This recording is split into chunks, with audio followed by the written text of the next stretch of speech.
स्वागत है आपका हमारे चैनल स्कैरी नाउ पर। आज की कहानी का शीर्षक है आखिरी रात। दिल्ली के रहने वाले 4 दोस्तों ने एक लॉन्ग ट्रिप प्लान की। प्लान के मुताबिक दिल्ली से होते हुए उन्हें चेरापूंजी पहुंचना था, वो भी बाय रोड, जिसके लिए उन्होंने आदित्य की एसयूवी को चुना था ताकि सफर आरामदेह हो। जैसा कि पहले तय हुआ था कि कार आदित्य लाएगा, लिहाजन ट्रिप वाले दिन शिवा, अभिषेक और अविनाश उस जगह पहुंच जाते हैं जहां से आदित्य उन्हें पिकअप करने वाला था। वहां पहुंचते ही शिवा को एक काली परछाई रास्ते पर दिखाई देती है, लेकिन वो ये सब अनदेखा कर देता है। इतने में वहां लगी लाइट अपने आप फ्लिकर करने लगी। किसी की हंसने की आवाज अभी सबको सुनाई दे रही थी। तभी कुछ देर बाद आदित्य कार लेकर उस जगह पहुंच गया। जब शिवा कार में बैठ रहा था तब वो मन ही मन मुस्कुरा रहा था। साथ ही अभिषेक और अविनाश भी उसके साथ मुस्कुरा रहे थे। तीनों को मुस्कुराता देख आदित्य ने पूछा, क्या बात है, तुम तीनों इतना क्यों मुस्कुरा रहे हो? इस पर शिवा ने आदित्य से कहा, कुछ नहीं यार, बस यूं ही चल, अब सफर शुरू करते हैं। लगभग 3-4 घंटे बाद जब उनकी कार हाईवे पर थी कि तभी उनकी कार अचानक ही रुक गई। जब शिवा ने कार को देखा तो उसमें कोई खराबी नहीं थी। उन्हें वहां पर दूर दूर तक कोई नजर नहीं आ रहा था।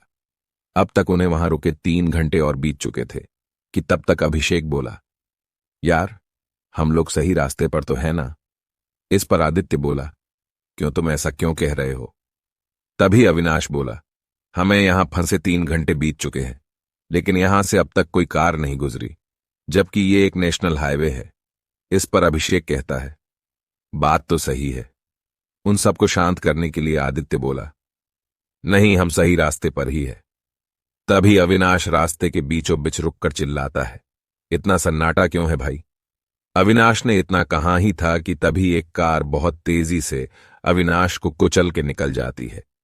आदित्य, शिवा और अभिषेक को पता ही नहीं चला कि ये एकदम से क्या हो गया। वो फौरन अविनाश के पास पहुंचे तो उन्होंने पाया कि वो मर चुका है। उन्होंने उसे उठाया और कार में रख दिया। शिवा ने पिता को कॉल किया और सारी बात बताई, और उसी समय शिवा के पिताजी उनकी मदद के लिए निकल गए। यहां अभिषेक ने कार को फिर से चालू करने की कोशिश की और कार चालू हो गई। अभिषेक ने कार को घर की तरफ घुमा दिया। वो लोग वापस आ ही रहे थे कि शिवा चिल्लाते हुए बोला, अभिषेक कार रोक। इससे पहले अभिषेक कार रोक, पता, कार सामने एक सरियों से भरी ट्रक से टकरा गई, जिस वजह से अभिषेक के छाती में कई सरिया घुस गए और उसकी मौत हो गई।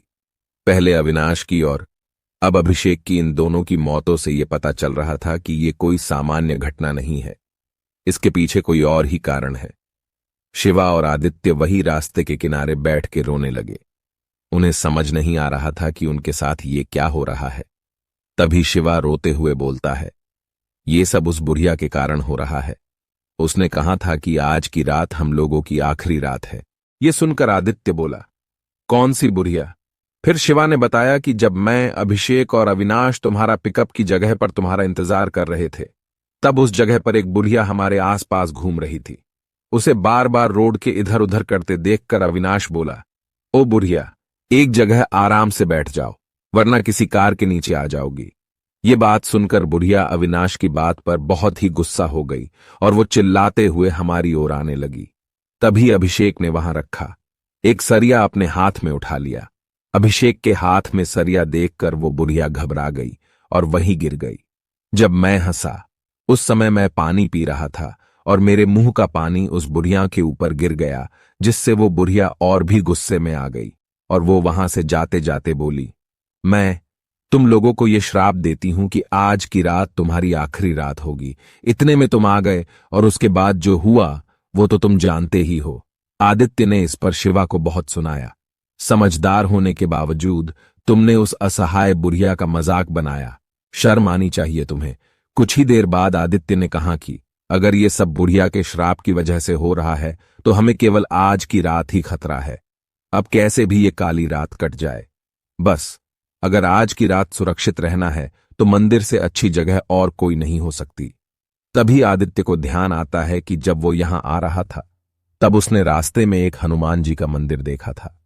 लिहाजन आदित्य शिवा को लेकर उस मंदिर में जैसे तैसे पहुंच जाता है। वहां पहुंचने के बाद दोनों वही मंदिर के एक कोने में बैठ जाते हैं जहां उनकी बैठे बैठे आंख लग जाती है। जब शिवा की आंख खुलती है तो सवेरा हो चुका होता है। चारों ओर उजाला देख शिवा खुश हो जाता है और जोर जोर से चिल्लाने लगता है, मैं बच गया। और वो मंदिर से बाहर निकल आता है। उसकी आवाज सुनकर आदित्य की भी आंखें खुल जाती हैं। आदित्य शिवा से कहता है, तुम इतने रात को कहां जा रहे हो? मंदिर से बाहर मत निकलो, अभी खतरा टला नहीं है।